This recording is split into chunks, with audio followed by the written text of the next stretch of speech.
நீங்க வந்து இது வந்து கிளியர் சொன்னா அஹ், நல்லா கிளியரா வர மாதிரி செய்யலாதா அப்படின்னா இங்க பாருங்க இத டியூட்ல அந்த எழுத்துக்கள் மட்டும் அழகா விளங்குற மாதிரி போட்டோ பிடிச்சி ஆஹ், இப்போ ஒரு கேள்வி சொன்னா அந்த கேள்விக்கா நீங்க அனுப்பிக்கிற டியூட்ல வந்து கொஞ்சம் தள்ளி வச்சு எடுத்தீங்க தானே வாசிக்க இயலும் ஆனா அதை ஜெமினில கொடுத்து டெக்ஸ்டா அடுக்க இயலாது. அப்ப டெக்ஸ்ட் மட்டும் அந்த வீடியோ கேமரா ஃப்ரேமுக்குள்ள வார மாதிரி நீங்க போட்டோ எடுத்தீங்கன்னா அதை என்ன செய்யலாம்? ஜெமினில போட்டு டக்குன்னு மாத்திரலாம். மாத்தினாதான் ஷார்ட் நோட்ஸ் எடுக்கலாம். நீங்க எல்லாத்தையும் அனுப்பியிருக்கிறீங்க, இருந்தாலும் இந்த நோட்ஸை ஜெமினி எடுக்காது. என்ன செய்யற? திருப்பி பிடிக்கிறீங்களா?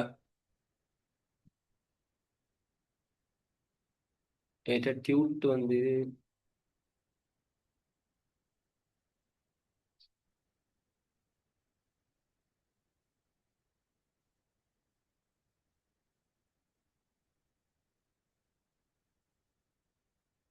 ஆம், இந்த டெக்ஸ்ட் மட்டும் விளங்குற மாதிரி சரியா?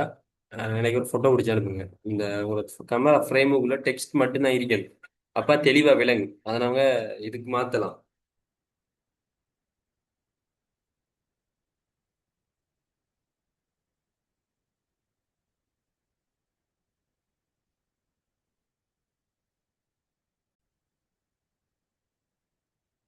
இதுல பாருங்க, நான் என்ன செஞ்சேன்டா கூகுள் நோட் புக் எல்லாம் நோட் இருக்குது சரியா? நீங்க தந்த நோட்ஸை ஃபர்ஸ்ட்டுக்கு அதில் நாங்கள் அப்லோட் பண்ணணும். அப்லோட் பண்ணிட்டு நான் அதுக்கிட்ட சொல்லிக்கிறேன், இப்படித்தான் 100 மார்க்ஸ் ஒரு எக்ஸாம் பேப்பர். அதுல வந்து எனக்கு வந்து 10 மார்க்ஸுக்கு குடியரசுவாதம்ங்கிற தலைப்புல விடை எழுதுன்னு சொல்லிக்கிறேன். அப்ப இந்த கூகுள் நோட் புக் எல்லாம் என்ன செய்யும்டா, நாங்க அனுப்பின நோட்ஸ்ல இருந்து 10 மார்க்ஸுக்கு ஏத்த மாதிரி அறிமுகம், உள்ளடக்கம், முடிவுரை எழுதும். அப்ப இதை நீங்க பாடமாக்கிட்டு போய் எக்ஸாம்ல எழுதினாலே உங்களுக்கு ஃபுல் மார்க்ஸ் கிடைக்கும் சரியா? அப்ப இதைத்தான் நாங்க இப்ப மெமரைஸ் பண்ண போறோம். இப்ப என்ன செய்வோம் அப்படின்னா, இதுல ஷார்ட் நோட்ஸை மட்டும் எடுப்போம். அதுக்கு வந்து இங்கால மைண்ட் மேப் நோண்டிக்கு தானே, அதுக்கு நாங்க கொடுத்துட்டோம்னு சொன்னா இப்ப மைண்ட் மேப் வந்து உருவாகும். மைண்ட் மேப் உருவாகும். நாங்கள் அந்த மைண்ட் மேப்பை மெமரைஸ் பண்ணலாம். அதுக்கு முதல் என்ன செய்வோம் அப்படின்னா, எங்கட இதை ஒருக்கா வாசிச்சு பார்ப்போம். இதுல பாருங்க. ஆம், இத, நான் வாசிச்சு பார்ப்போம். பாருங்க இதுல குடியரசுவாதம் என்பது அறிமுகம் எப்படி எழுதுறாங்கடா, குடியரசுவாதம் என்பது ஒரு முக்கியமான அரசியல் கொள்கை மற்றும் சித்தாந்தம் ஆகும். குடியரசுவாதங்கிறது ஒரு முக்கியமான அரசியல் கொள்கை, அது ஒரு சித்தாந்தம் அப்படின்னு சொல்றாங்க.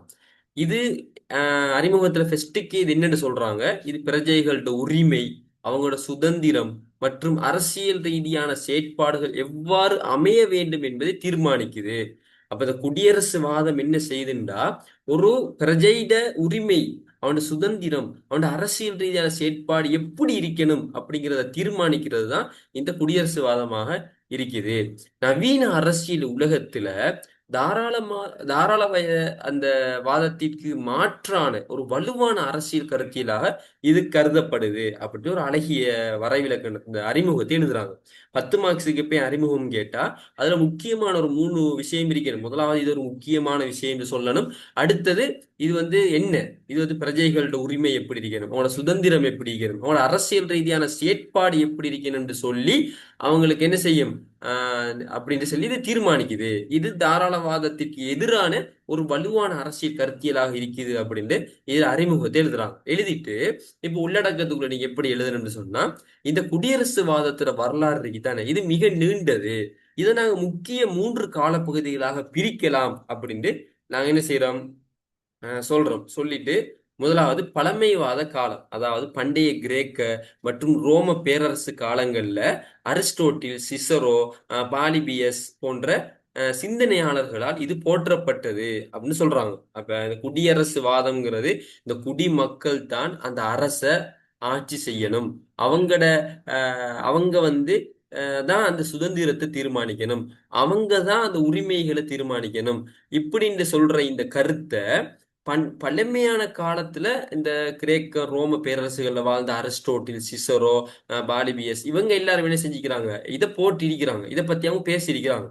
மறுமலர்ச்சி காலத்துல ஐரோப்பிய மறுமலர்ச்சியின் போது மக்கியாவல்லி போன்றவர்களால் இக்கருத்து மீண்டும் புத்துயிர் பெற்றது. அப்ப நவீன காலத்துல என்ன 18ஆம் நூற்றாண்டுல பிரெஞ்சு மற்றும் அமெரிக்க புரட்சிகள் வழியாக ரூசோ, மொண்டஸ்கியூ, தாமஸ் ஜெபர்சன் போன்றவர்களால இது வலுப்படுத்தப்படுது. 20ஆம் நூற்றாண்டுல ஹன்னா அரென், பிலிப் பெட்டிட் போன்றவர்கள் இதுல முக்கிய சிந்தனையாளர்களாக இருக்கிறாங்க.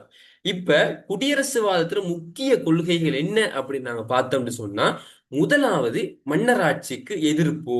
இது என்ன சொல்லுது, நீ மன்னராக இருந்தா நீ எங்களுக்கு சட்டம் போடக்கூடாது, நீ எங்களோட சுதந்திரத்தை கட்டுப்படுத்தக்கூடாது, எங்களோட உரிமையை கட்டுப்படுத்தக்கூடாது.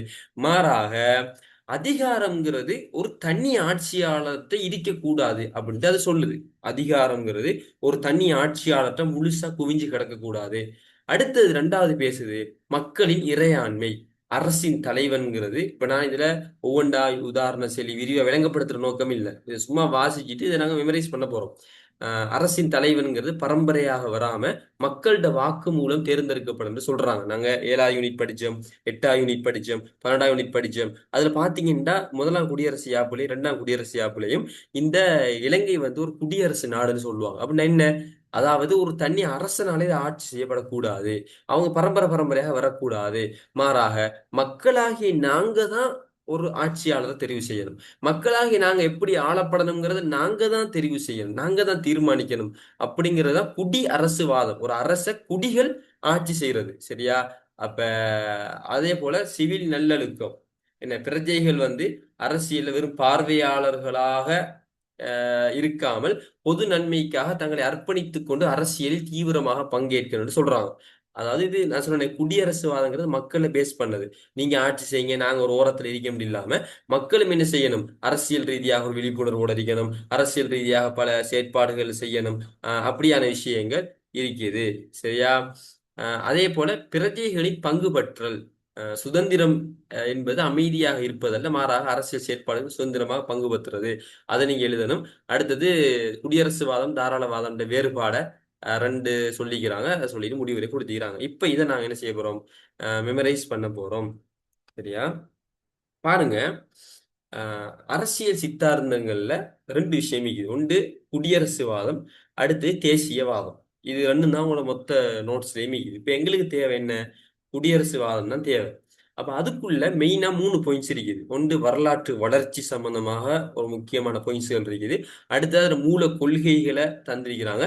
அடுத்து சுதந்திரம் என்னங்கிற விஷயத்த தந்திருக்கிறாங்க.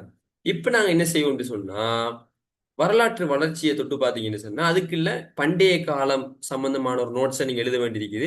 அடுத்தது மறுமலர்ச்சி காலத்துல முக்கியமான நோட்ஸ் எழுதணும். 18ஆம் நூற்றாண்டுல மொண்டஸ்கியூ, ஜெபர்சன் சம்பந்தமா முக்கியமான நோட்ஸ் எழுதணும். 20ஆம் நூற்றாண்டுல ஏரன் ஸ்கின்னர், வெடிட் சம்பந்தமாக ஒரு நோட்ஸ் ஒன்று இருக்கு, அதை நீங்க எழுதணும். அடுத்தது மூல கொள்கைகள் சம்பந்தமா இது பொது நலன் சம்பந்தமா என்ன சொல்லுது, மக்களின் இறையாண்மை சம்பந்தமா என்ன சொல்லுது, குடிமை பண்புண்டா என்ன, குடிமை பங்கேற்புனா என்ன சம்பந்தமா நீங்க அவங்களோட நோட்ஸ்ல 10 மார்க்ஸுக்கு எழுதணும். அடுத்தது சுதந்திரம் சம்பந்தமாக நீங்க எழுதும்போது ஆதிக்கத்திலிருந்து விடுதலை பெறுறது, அரசியல் ஆதிக்கம் நீங்கிய சுதந்திரம் சம்பந்தமாக நீங்க எழுதணும். எழுதிட்டு கடைசியாக என்ன செய்யணும், முடிவுரையை கொடுக்கணும். அந்த வகையில பாருங்க. சரியா? இப்படி இதுதான் ஷார்ட் நோட்ஸ். இந்த ஷார்ட் நோட்ஸ் இருந்தும் நாங்க பாடமாக்கலாம். இப்ப நாங்க என்ன செய்வோம் அப்படின்னா, இதுல பாருங்க, குடியரசு அறிமுகம் இருக்குது. அதுல வரலாற்று பின்னணியில 3 காலம் இருக்குது. இதுல முக்கிய கொள்கைகள் 4 5 இருக்குது. அடுத்தது அந்த குடியரசுவாத தாராளவாத வேறுபாடுல அரசியல் செயற்பாடுல ரெண்டையும் வேறுபடுத்தி எழுதிக்கிறாங்க, சுதந்திரத்தை ரெண்டையும் வேறுபடுத்தி எழுதிக்கிறாங்க, தற்காலத்துல குடியரசுவாதம் எப்படி இருக்குதுன்னு இவங்க எழுதியிருக்கிறாங்க. சரியா? இதை நாங்க எப்படி மெமரி டெக்னிக்ல பாடமாக போறோம் அப்படின்னா, இதை நம்ம இதை நம்ம ஒரு ஓகே, இதை நம்ம எப்படி பாடமாகலாம்டா, அரசியல் ஷேப். சரி, நம்பருக்கு ஷேப் சிஸ்டத்துல இதை நம்ம பாடமாக்குவோம். நீங்க ரெடியா இருக்கிறீங்களா? பாடமாக ஸ்டார்ட் பண்ணுவோமா? நாங்க இந்த கிளாஸ் இப்ப எப்படி கொண்டு போகிறோம்னு சொன்னா, உங்களோட எக்ஸாமுக்கு இந்த கேள்வி எதிர்பார்க்குறீங்க. அந்த வகையில எங்க லைவ் கிளாஸ்ல இருந்து இதை நான் உங்களுக்கு மைண்ட்ல நிப்பாட்டுற மாதிரி சில விஷயங்கள் செய்ய போறோம். எங்களோட நோக்கம் இதை விளங்கி எடுத்து உங்களுக்கு விளங்கப்படுத்துறது இல்லை. சரியா? அஹ் நாங்க எதிர்வரும் காலங்களில் நடக்கிற கிளாஸ்கள்ல இனி அடுத்த பெச்சுகளுக்கு நடக்கிற இந்த வீடியோ பார்க்குறவங்க எடுத்து எதிர்வரும் கிளாஸ்ல நாங்கள் நடத்துகிற கிளாஸ் என்ன செய்வோம்டா, ஃபெஸ்ட்டுக்கு ஒரு விஷயத்தை எடுத்து இப்படி விளங்கப்படுத்திட்டு அதை அப்படியே உங்களோட மைண்ட்ல பதிய வைக்கிற மாதிரி தான் இந்த கிளாஸ் நாங்கள் கொண்டு போவோம். வீடியோ பார்க்குறவங்க எங்களை இணைஞ்சு கொள்றோம்டா, என்ன செய்யுங்க, இந்த வீடியோவை நாங்கள் யூடியூப்ல அப்லோட் பண்ணும்போது இதில் டிஸ்கிரிப்ஷனில் எங்களோட நம்பர் போடுவோம். அதுக்கு நீங்கள் தொடர்பு கொண்டு எங்களோட பேசலாம். பேசினா எங்கள் கிளாஸ்ல எதிர்காலத்தில் உங்களை ஜாயின் ஆகிக்கணும். இனி இப்படி ஒரு சிஸ்டத்தில் கொண்டு போகிற ஐடியா ஒன்று இருக்குது. சரி, இப்போ பாருங்க, முதலாவது அறிமுகம். அறிமுகத்தை எப்பவுமே நாங்க மெமரி டெக்னிக்ல அப்படிலாம் பாடமாகிட்டு போகக்கூடாது. அப்படின்னா எல்லா கேள்விக்கும் எல்லா அறிமுகத்தையும் பாடமாகணும். மாறாக சிஸ்டத்தை நீங்க விளைய கொள்ளுங்க. 10 மார்க்ஸுக்கு கேட்டாங்கண்டா அறிமுகத்துல முக்கியமான ஒரு 3 விஷயத்தை எழுதணும். ஒன்று என்ன, அந்த தலைப்பையே கொஞ்சம் விளங்கப்படுத்தணும். குடியரசுவாதங்கிறது அரசியல் சித்தாந்தத்துல அது முக்கியமானதாகும் இப்படி எழுதிட்டு அடுத்த பாயிண்ட்ஸ்ல அப்படின்னா என்னங்கிறது நேரடியாக கொடுத்துடணும். குடியரசுவாதம்ங்கிறது இதுதான் ஒரு மக்களோட பிரஜையோட உரிமையை, சுதந்திரத்தை, அரசியல் ரீதியான செயற்பாடு எப்படி இருக்கணுங்கிறத தீர்மானிக்குது. இதை கொடுத்துட்டு இது தாராளவாத இதுக்கு எதிரான ஒரு வலுவான இதாகும் அப்படின்னு நீங்க கொடுக்கணும். இதான் மெமரி டெக்னிக் எல்லாம் பாடமாகறல. இப்ப தாராளவாதம் வந்தா தாராளவாதம் என்பது முக்கியமான சித்தாந்தமாகும். அப்ப தாராளவாதம்னா என்ன, இது தனிமன இதுக்கு இப்படி கொடுக்குது, இது இதுக்கு எதிராக சோசியலிசவாதம் தோன்றியது அப்படின்னு ஒரு அறிமுகத்துல நீங்க கொடுக்க எழுத பழகிருக்கணும். சரியா? அதுக்கான பயிற்சிகளை கிளாஸ்ல நாங்க செய்வோம். இப்ப உள்ளடக்கத்தை தான் நாங்க என்ன மெமரி டெக்னிக் மூலமாக மெமரைஸ் பண்ணணும். இப்ப உள்ளடக்கத்துல முதலாவது வரலாற்று பின்னணி. ஒரு ஹிஸ்டரியில வரலாற்று பின்னணியை நாங்க சொல்லணும். அப்ப இதுல என்னென்ன இருக்குது, பழமையான காலம் இருக்குது, அடுத்தது மறுமலர்ச்சி காலம் இருக்குது, அடுத்தது நவீன காலம் இருக்குது. சரியா? ஓகே. இப்ப நாங்க பார்ப்போம் வரலாற்று பின்னணி என்னையாம். இந்த குடியரசுவாதத்துல வரலாறு மிக நீண்டது. இதனை முக்கிய 3 கட்டங்களாக பிரிக்கலாம். பழமைவாதமாகவும் மறுமலர்ச்சி காலமாகவும் நவீன காலமாகவும் பிரிக்கலாம்னு சொல்லிக்கிறாங்க. இதுல இப்ப நிறைய அறிஞர்களோட பேரெல்லாம் நான் மெமரைஸ் பண்ணணும். இப்ப நான் என்ன செய்ய போறேன், இதை வாசிச்சு லைவ்ல நான் ஒரு கற்பனை ஒன்று உருவாக்கி அதை உங்க மனசுல பதிய சொல்லுவேன். அதுக்கப்புறம் ஒரு விளக்கத்தை சொல்லுவேன். நீங்களும் இதை ட்ரை பண்ணணும். இப்போ கிளாஸ்ல நீங்களும் இருக்கீங்க தானே, நீங்களும் ட்ரை பண்ணுவீங்க, நானும் ட்ரை பண்ணுவோம். யார்கிட்ட கற்பனை பெஸ்டா இருக்குதோ அதை வச்சு நாங்கள் மெமரைஸ் பண்ணிட்டு போவோம். ஓகே.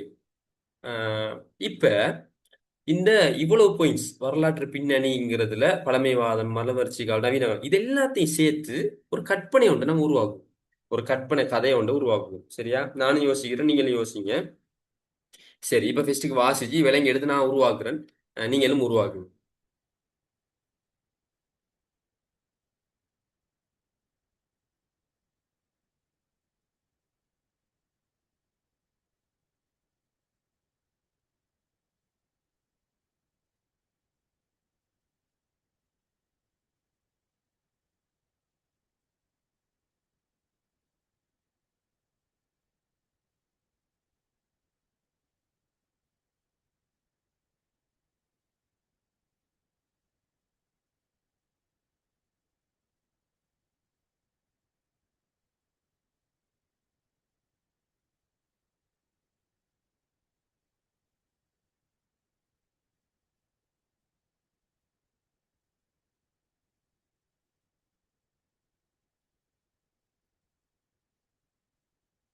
ஓகே.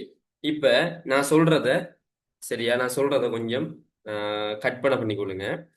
ஆஹ் ஒரு பழமையான ஒரு காலத்தை கற்பனை பண்ணுங்க. பழைய காலம்னு சொன்னா உங்களுக்கு கிரேக்க காலம்ங்கிறதுக்கு ஒரு அடையாளம் ஒன்று இருக்குது, ஒரு விளையாட்டு அரங்கு உண்டு.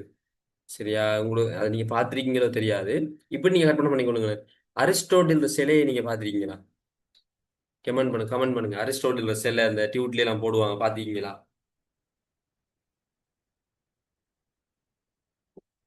அரிஸ்டோட்டில் சிலையை பார்த்திருக்கீங்களா? பாத்தீங்க. இப்ப அவர் என்ன செய்யறாருண்டா, அந்த அரிஸ்டோட்டில் மாதிரி இருக்கிறவர் நடந்து போறாரு. அப்ப பெரியது ஒரு மரம் இருக்குது. அந்த மரம் எப்படின்னா மெழுகுவர்த்தி இருக்குதானே, நாங்க கரண்ட் போனா பயன்படுத்தும் மெழுகுவர்த்தி, அதுதான் மரம் மாதிரி பெருசா இருக்குது. இவர் என்ன செய்யறாரு, ஒரு சிசர் ஒன்று எடுத்துட்டு போய் அதுல கட் பண்றாரு.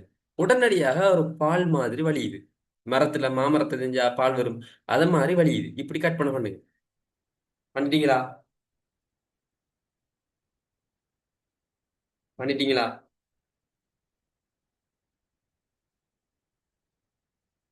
ஓகே.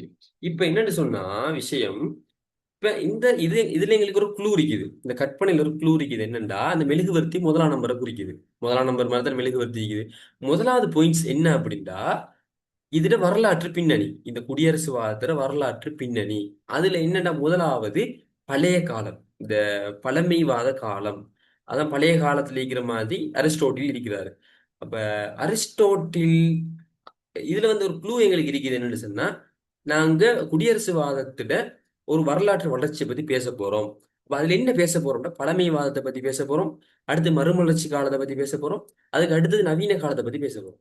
அப்ப பழமைவாதத்துல இதை வந்து யாரு போற்றி புகழ்ந்திருக்கிறாங்கன்னு சொன்னா அரிஸ்டோட்டில். அப்ப அதான் நீங்க அரிஸ்டோட்டில கற்பனை பண்ண சொல்லணும். அவர் சிசர் வச்சிக்கிறாரு, அப்ப சிசரோ. அடுத்தது வெட்டின பால் வருது, அப்ப பாலிபியஸ். இப்ப இந்த மூணு பேரும் என்ன செஞ்சுக்கிறாங்கடா, இதை வந்து போற்றி புகழ்ந்திக்கிறாங்க. ரோம், பாரஸ், இது கிரேக்கத்துல போற்றி புகழ்ந்திக்கிறாங்க. சரியா? அதோட நாங்க இப்ப விளங்கின மத்த நோட்ஸ், மறுமலர்ச்சி காலத்துல மக்கியாவல்லியும் இதை பத்தி பேசியிருக்கிறாரு. நவீன காலத்துல, சரியா, நவீன கால அறிஞர்களை கொஞ்சம் இதை பார்த்துக்கொள்ளுங்க. நவீன கால அறிஞர்கள்ல யாரு இதை பேசிக்கிறாங்கன்னு சொன்னா, நவீன கால நவீன கால அறிஞர்கள்ல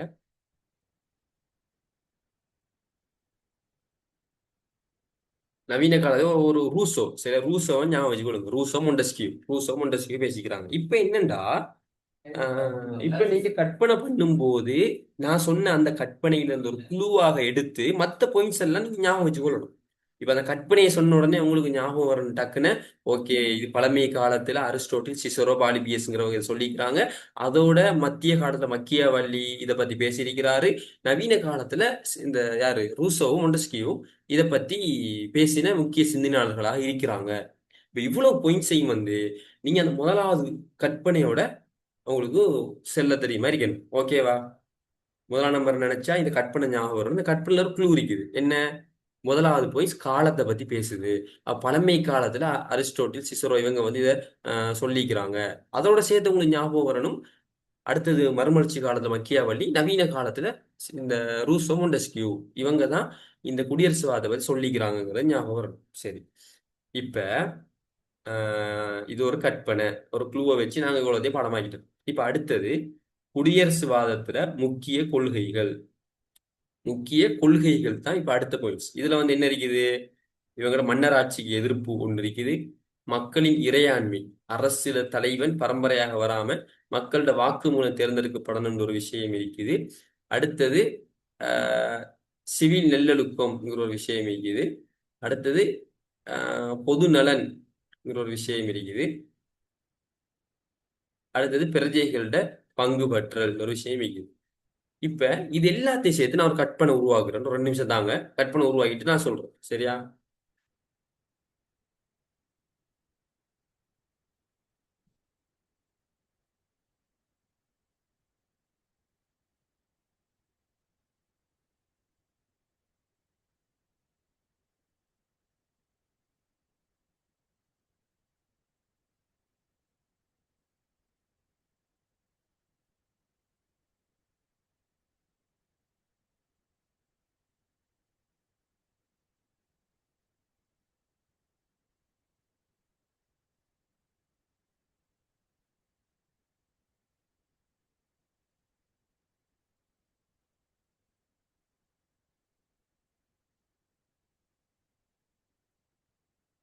ஓகே.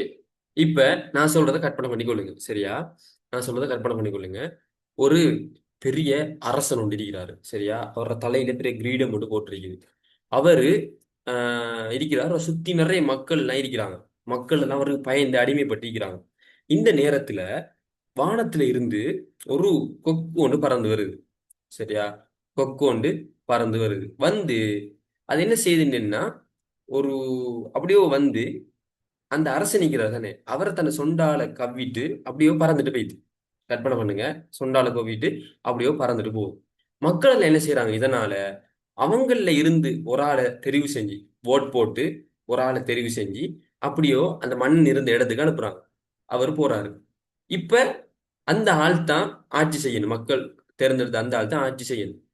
இப்ப மக்கள் என்ன செய்யறாங்கன்னு சொன்னா இவன் வந்து இப்படியே விட்டா அந்த மன்னன் மாதிரி கெட்டவனா போய்த்துருவான். அப்ப நம்மளுக்கு ஒரு விழிப்புணர்வு ஒன்று இருக்கணும்னு சொல்லி கொஞ்சம் ஒரு டீம் ஒன்று சேர்ந்து அவங்க அவரை கவனிக்கிறது. அடுத்தது இந்த சமூகத்துல சில சில வேலைகளை செய்யறது அப்படின்னு செய்யறாங்க. இதை பார்த்த உடனே, இதை செஞ்ச உடனே அந்த சமூகத்துல பல பேருக்கு நல்லது நடக்குது. நல்லது பொது நலன் நல்லது நடக்குது. எல்லாரும் சந்தோஷமா சிரிக்கிறாங்க. இதை பார்த்த உடனே மக்களுக்கு ஒரு சந்தோஷம், எல்லா மக்களுக்கும். அப்ப அவங்களும் சேர்ந்து அந்த வேலையில பங்கெடுக்கிறாங்க. இதான் கட் பண்ணிட்டீங்களா? ஒரு அரசன் நீக்கிறாரு. இது ஒரு கதை மாதிரி ஞாபகம் வச்சுக்கொள்ளுங்க. அவர் இருக்கும்போது ஒரு பெரிய கொக்கு வந்து ஆறு தூக்கிட்டு போயிடுச்சு. எனவே மக்கள் எல்லாரும் சேர்ந்து ஒரு ஆளை தூக்கி என்ன செய்றாங்க? போடுறாங்க. அரசனாக போடுறாங்க. போட்ட உடனே இப்ப இதை கண்ட உடனே என்ன நடக்குது? அந்த இவனும் பழைய மாதிரி ஆகிருவான்னு சொல்லி கொஞ்சம் பேர் அதை கவனிக்கிறாங்க. கொஞ்சம் பேர் அந்த சமூகத்துல சில வேலைகளை செய்றாங்க. செஞ்ச உடனே அந்த ஊர்ல மக்களுக்கு நல்லது நடக்குது. இதை பார்த்து மக்கள் எல்லாரும் பங்கு பெற்றுறாங்க. ஓகேவா?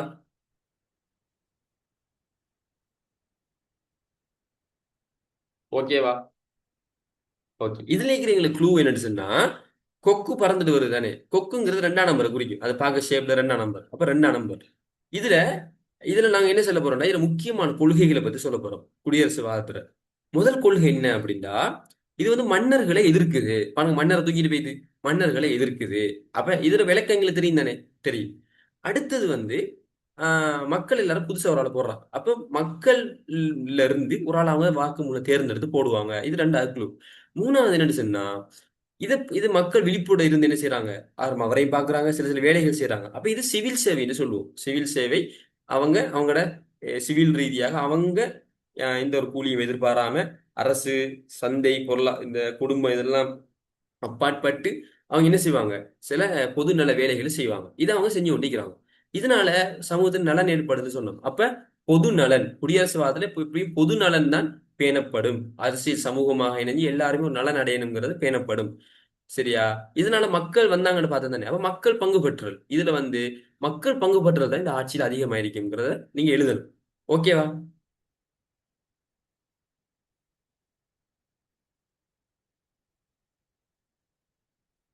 ஓகே. இப்ப இதுல வேறுபாடு நீங்க கடைசி பாயிண்ட்ஸ்ல கொடுக்கணும். குடியரசுவாதம், தாராளவாதத்துல வேறுபாடு என்ன அப்படின்னு நீங்க கொடுக்கணும். ஒன்று என்ன? அரசியல் செயல்பாடு. தாராளவாதத்தில் அரசியல் என்பது தனிநபர் உரிமைகளை பாதுகாக்கும் ஒரு கருவியாகவே ஒரு என்ன அரசியல் இதுல தாராளவாதத்துல அரசியல்ங்கிற தனிநபர் உரிமைகளை பாதுகாக்க கருவியாக மட்டும் பார்க்கப்படுது. ஆனா குடியரசுவாதத்துல அரசியல் ஈடுபடுவது என்பது பிரசையின் இன்றியமையாத கடமையாக பார்க்கப்படுது. அப்படின்னா தாராளவாதத்துல தனி மனிதர்கள் பணக்காரர்களை பாதுகாக்கிறதுக்கு தான் எல்லா சட்டங்களையும் ஏற்றி எல்லாம் செஞ்சுட்டு செஞ்சுட்டு போவோம். குடியரசுவாதத்துல அப்படி இல்லை. பொதுமக்கள் எல்லாரும் அரசியல்ல அவங்க எல்லாரும் ஈடுபடணும். அவங்க ஈடுபடுறது கடமை. ஆஹ் அப்படின்னு சொல்றாங்க. இதான் இவங்களோட கருத்து. இவங்களோட சிந்தனை தனியால சுதந்திரம் பாதுகாக்கிறதுக்காக வேண்டி அவங்க செயற்படுவாங்க. இவங்க பொதுமக்கள் எல்லாரும் வந்து அரசியல் ஈடுபடணுங்கிறதுல நோக்கமா இருப்பாங்க. சரியா? இது வந்து அரசியல் செயற்பாடு சம்பந்தம். அரசியல் செயற்பாடு அவனை பாதுகாக்கிறதுக்கு இவங்க. இதுல வந்து மக்கள் எல்லாரும் இதுல பங்கு பெற்றணுங்கிற நோக்கம். அடுத்தது சுதந்திரம் ரீதியா எப்படி வேறுபடுறாங்கங்கிற விஷயம். இதுல வந்து இன்னும் ஒரு நிமிஷத்துல ஓஃப் பண்ண போகுது. சரியா? கடைசியா டக்குனு இதை பார்க்க டைம் இருக்குமோ தெரியாது. சுதந்திரம். தாராளவாதம் எதிர்மறை சுதந்திரம் வலியுறுத்துகிறது. குடியரசுவாத ஆக்கத்தில் இருந்து விடுபட சுதந்திரத்தை வலியுறுத்துகிறது. சரியா? அதாவது பிறரின் அதாவது தாராளவாதங்கிறது எதிர்மறை சுதந்திரம், தடைகள் இல்லாத நிலை. இது குடியரசு ஆதிக்கத்திலிருந்து விடுபட சுதந்திரத்தை. அதாவது தாராளவாதி என்ன சொல்றாங்கன்னா, ஆஹ் என்ன நமக்கு எதிராக எதுவும் இருக்கக்கூடாது. அப்படி எதிராக எதுவும் இருக்கக்கூடாது. சரியா? அதெல்லாம் அப்படி இருந்தா சுதந்திரம் இல்லை, அதெல்லாம் தடை அப்படின்னு இவங்க பாக்குறாங்க. இவங்க முன்னேறதுக்கு எதிராக எதுவும் இருக்கக்கூடாதுன்னு பாக்குறாங்க. இவங்க அப்படி இல்லை. இவங்க நம்மள ஒருத்தன் அடக்கி ஆளக்கூடாது, நமக்கு சுதந்திரம் இருக்கணும் இவங்க பாக்குறாங்க. சரியா? இப்ப நீங்க என்ன செய்யுங்கன்னா, இதோட கிளாஸ் முடிய போகுது. நாங்க திரும்ப ஜாயின் ஆகுறியா? அது நாங்க டிசைட் பண்ணுவோம். இப்ப இதோட இந்த கேள்வியை முடிப்போம். அது ரெண்டு கற்பனை பண்றது தானே. கடைசியாக நீங்க இது குடியரசு வாதத்துல வேறுபாடு இருக்குது. அதுல அரசியல் செயற்பாடு சுதந்திரம் ரெண்டு தானே பாடம் அரசியல் செயற்பாடு சுதந்திரத்தை பத்தி நம்ம சொல்லணும் அப்படின்னு சொல்லி அதுல இருக்குது. அடுத்து தற்கால குடியரசுவாதத்தை நோமலா எழுதிட்டு முடிவுரை கொடுத்தா சரி.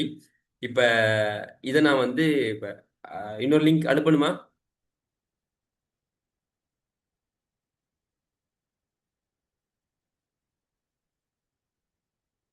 ஓகே. நான் வந்து இதுல பாடம் கேட்கறேன் உங்கள்ட்ட.